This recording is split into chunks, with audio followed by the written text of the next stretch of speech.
Hello dear students, welcome in ASC starter. ये video 7वीं class के बच्चों के लिए रहेगी जिनका हिंदी का एग्जाम है।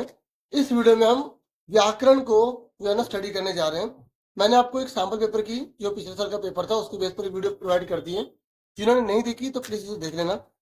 हिंदी का आपको सिलेबस पता ही है, तो इस सिलेबस में जो जो व्याकरण आ रही है हम उसे डिस्कस करेंगे। तो देखिए, पहला पार्ट आपका ये है ना, हम पक्षी उन्मुक्त गगन के। तो ये तो आपको करने सारे पार्ट आपने अच्छे से कर लिए होंगे, कभी कविता का नाम अच्छे से पढ़ लिया होगा, एक भी लाइन अच्छे से पढ़ ली होगी, क्योंकि चैप्टर के अंदर से पूछेंगे। ठीक है प्यारे बच्चों, अब हम पढ़ने जा रहे हैं 7th क्लास में विशेषण के भेद। आपको सारे अच्छे से आने चाहिए। ये 5 छठी इसलिए लिखा हुआ है क्योंकि इसका बेस भी आपके एग्जाम में आ सकता है। मतलब कहने का ये कि अगर आपने विशेषण पढ़ लिया तो 5वीं का, छठी का, 7वीं का। ठीक है, तो विशेषण के बारे में हमें सबसे पहले पता होना चाहिए। तो आपको मैं बिल्कुल समरी में यहाँ बताऊंगा, ज्यादा टाइम आपका नहीं लूंगा। ठीक है, तो अगर आपसे पूछेगा विशेषण किसे कहते हैं तो आप क्या बताओगे। देखिए, विशेषण अगर आपसे पूछेंगे तो आप बता देना, संज्ञा और सर्वनाम की विशेषता बताने वाले शब्दों को विशेषण कहते हैं। ठीक है, विशेषण के 4 भेद होते हैं: गुणवाचक विशेषण, संख्यावाचक विशेषण, परिमाणवाचक विशेषण, सारनामिक विशेषण। पर आपसे ऐसा नहीं पूछेगा, आपसे ऐसे पूछेगा काला, ये क्या है? ये गुणवाचक विशेषण है जो गुण बता रहा है। आपसे पूछा सात, ये क्या है? ये संख्यावाचक है। आपसे पूछा थोड़ा, जहां मात्रा बताई जाती है, थोड़ा, ज्यादा, कम। ठीक है, तो इस तरीके के जो होते हैं उन्हें बोलते हैं परिमाणवाचक विशेषण। और सारनामिक विशेषण सबसे इंपॉर्टेंट है। जब कोई सर्वनाम, जब कोई सर्वनाम, ये याद रखना, विशेषण के रूप में प्रयोग होता है, जब कोई सर्वनाम विशेषण के रूप में प्रयोग होता है तब उसे हम सारनामिक विशेषण कहते हैं। जैसे मैंने बोला कि वह लड़का बहुत सुंदर है, तो जो लड़का ना, लड़का, उस वो वह जो यूज हुआ है वो क्या कहलाएगा? ये वह क्या कहलाएगा? सारनामिक विशेषण कहलाएगा। क्योंकि इस लड़के की विशेषता होती है कि लड़का जो है ना, ये वो वह वाला है, वह लड़का बहुत सुंदर है या वह लड़का बहुत सुंदर है, जो भी हम एग्जाम्पल दे सकते हैं। तो यहाँ पर बच्चे वह लिखा है ना, तो इससे सर्वनाम बोल देते हैं। ये सारनामिक विशेषण है क्योंकि वह लड़के की बात हो रही है। समझ में आ गई? तो ऐसी और एग्जाम्पल आपको बताता हूँ। वे बच्चे बहुत शरारती हैं, वे बच्चे। तो ये जो है ना, ये बच्चे के लिए बता रहा, वे बच्चे। तो जब कोई सर्वनाम विशेषण की तरह यूज होता है ना, तो उसको हम क्या बोलते हैं? सारनामिक विशेषण कहते हैं। तो गुणवाचक में क्या होता है? गुण बताए जाते, जैसे मीठा, खट्टा, भला। ठीक है, और संख्यावाचक में जो गिनती बताई जाती है, परिमाणवाचक में जो मात्रा बताई जाती है, मात्रा मतलब एग्जैक्ट नंबर नहीं होता, लेकिन लगता है कि वो संख्या जैसा ही है। जैसे आपसे बोला थोड़ा दूध देना, ठीक है, तो थोड़ा क्या कहलाएगा? वो परिमाणवाचक विशेषण कहलाएगा। और सारनामिक क्या होगा? जब कोई सर्वनाम विशेषण की तरह काम करे। ठीक है, तो ये आपकी इसमें मैंने विशेषण की हेल्प कर दी। अब हम आगे देखते हैं। देखिए, पैसेज वगैरह तो आप कर ही लेंगे, अच्छे से पढ़ के करना। मैंने आपको सैम्पल पेपर में समझा ही दिया था, मतलब जो पिछले साल का पेपर करवाया था उसे इस समय सैम्पल पेपर की तरह ही लेंगे हम। ठीक है, अब आ जाओ सर्वनाम। ठीक है, सर्वनाम को देख लेते हैं। यहाँ 5वीं, छठी, 7वीं सब में लिखा है। तो सर्वनाम के भेद आपको करने हैं। ठीक है, और भेद के अनुसार उसको आपको बांटने को आ सकता है। ये बताओ कि जैसे मेरा है वो किस में आएगा। ठीक है, तो हमें इस पर ध्यान देना। ठीक है ना, तो अब सर्वनाम देख लेते हैं अच्छे से। देखिए, सर्वनाम संज्ञा के स्थान पर प्रयोग होने वाले शब्दों को सर्वनाम कहते हैं। सर्वनाम के 6 भेद होते हैं। जैसे अगर आपसे एग्जाम में पूछेगा ना विशेषण के कितने भेद होते हैं, तो 4 होते हैं। सर्वनाम के कितने होते हैं? 6। सर्वनाम में ना पहला होता है पुरुषवाचक। पहला कौन सा होता है? पुरुषवाचक। पुरुषवाचक में उत्तम पुरुष, मध्यम पुरुष, अन्य पुरुष। तो उत्तम पुरुष में हम आते हैं, मैं, मेरा, मुझसे जुड़ा हुआ। और मध्यम में आता है तू, तेरा, तुझे, तुमने। और अन्य पुरुष में वह, वे, उन्हें, थर्ड पर्सन। ठीक है ना, ये होता है first person, second person, third person. ठीक है ना, इंग्लिश में पढ़ा होगा ना वही। निश्चयवाचक में जब निश्चित बात हो, मेरी चादर वह है, निश्चित है ना, ऐसे। और अनिश्चित में जब पक्का ना पता, जैसे बाहर कोई खड़ा है क्या, तो कोई। ऐसे संबंध वाले जब एक बात दूसरी बात से जुड़ी हो, जो जैसा करेगा वो वैसा भरेगा, तो ऐसे जो और वो, जैसी करनी वैसी भरनी। और प्रश्न काल में तुमको पता है, क्वेश्चन पूछे कौन, कहाँ, कैसे, तो यहाँ पर प्रश्न काल हो जाए। फिर 6 नंबर पर होता है निजवाचक, जो हमारा पर्सनल होता है। जैसे या मैं होता है ना, मैं, तो ये पुरुषवाचक में आएगा।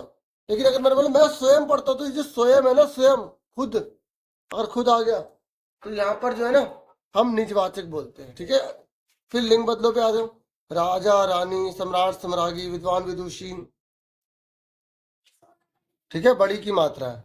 उसके बाद छात्रा छात्र या छात्र छात्रा। ठीक है, आचार्य का आचार्य, चिड़ा का चिड़िया, नाना का नानी, सिख का सिखनी, नेता का नेत्री, अभिनेता का अभिनेत्री, सिंह का सिंगनी, शक्तिवान का शक्तिमती, सेठ का सेठानी।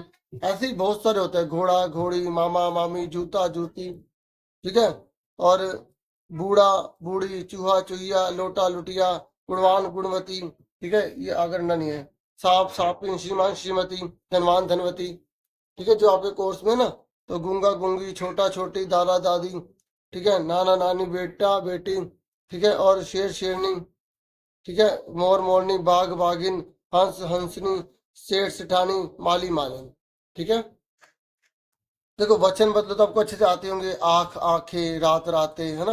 ये बहुवचन में बिंदी लगानी पड़ती है यहाँ पर। ठीक है, ये याद रखना। बहन बहने, घोड़ा घोड़े, नाला नाले, गाय गाय। ठीक है, पुस्तक पुस्तकें, पंखा पंखे। यहाँ बिंदी जरूर लगाना बहुवचन की। ठीक है, ठेला ठेले, तो ये आप अच्छे से जानते ही हो। वचन बदलो भी आपको पता ही है अच्छे से।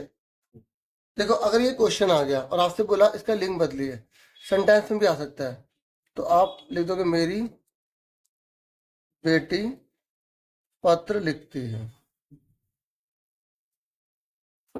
बस ऐसे। और अगर उसने बोला बहुवचन बनाइए, तो मेरा, तो मेरा की जगह देखो मेरे। अगर वचन बदलना, मेरे बेटे। ठीक है, पत्र लिखते हैं, पत्र लिखते। और यहाँ पे ना बहुवचन लगाना पड़ेगा, यहाँ बिंदी लगाना। जब बहुवचन होता है बिंदी लगाई जाती है, ये याद रखना इस बात। ठीक है, ये हो गया वचन बदलो, और ये हो गया लिंग बदलो। क्लियर हो गया। ऐसे में भी दे सकते हो, आप कर लोगे ना अच्छे से। ठीक है, उसके बाद है विराम चिन्ह। तो विराम चिन्ह में आपको सारे सिंबल ये पता कर लो। ठीक है, जब पूरी बात हो जाती है ना, तो वहाँ पूर्ण विराम लगाया जाता है। और जैसे राम श्याम मोहन और सोहन, तो वहाँ पे हमें अल्प विराम को लगाना पड़ेगा। ठीक है, अल्प विराम कब लगाते हैं? ये वाक्य के बीच बीच होता है, जब हमें बहुत कम समय के लिए रुकना पड़ता है, तब वहाँ पे अल्प विराम लगाते हैं। और अर्ध विराम क्या होता है? जहाँ पे अल्प विराम से ज्यादा और पूर्ण विराम से कम रुकना पड़ता है, तो वहां पे हम लगाते हैं अर्ध विराम। बाकी भी सिंपल है, तो रख लो। मुझे लगता है मैसेज में दे सकते हैं। ठीक है, या आपसे पूछ सकता है कि कौन सा है, तो आप उद्धरण चिन्ह, इनमें भी कॉमा होते हैं। योजक चिन्ह जो होता है वो हाइफन होते हैं। ठीक है, ये आप देख लो अच्छे से, ये आप देख लो सारा। अच्छा, आपके एग्जाम में ना समास है, उसमें ना समास में केवल एक ही हिस्सा दे रखा है। ठीक है, समास वो होता है जब दो या दो से ज्यादा शब्द मिलकर ना एक नया अर्थ बनाते हैं। जब वो एक नया शब्द बनता है, उससे एक नया अर्थ बन जाता है। तो समास में आपके सिर्फ द्वंद्व समास आ रहा है। कौन सा आ रहा है? द्वंद्व समास। इसमें क्या, तो दोनों की बराबर वैल्यू होती है। ठीक है, जैसे माता पिता, मतलब दोनों अपनी जगह है। ठीक है, जैसे राजा रंक, राजा रंक। ठीक है, तो यहाँ पर डैश लगा होता है। जब इसको ओपन करते तो आपको ये लिख के दिखाना पड़ेगा, माता और पिता। इस तरीके से आपको करना है। राजा रंक का क्या कर दोगे? राजा और रंक कर दो। ठीक है, ठीक है, उसके बाद आपको शब्द युग्म अच्छे से पता होना चाहिए। जैसे अन्न मतलब आग, अन्न मतलब वायु। तो जरूरी नहीं कि यही आए, मैं आपको आइडिया के लिए समझा रहा हूँ। अंश मतलब हिस्सा, अंश मतलब कंधा। अन्न मतलब अनाज, अन्न मतलब दूसरा। अपकार बुराई, उपकार भलाई। कपट धोखा, कपाट दरवाजा। हार मतलब विफलता, हार मतलब माला।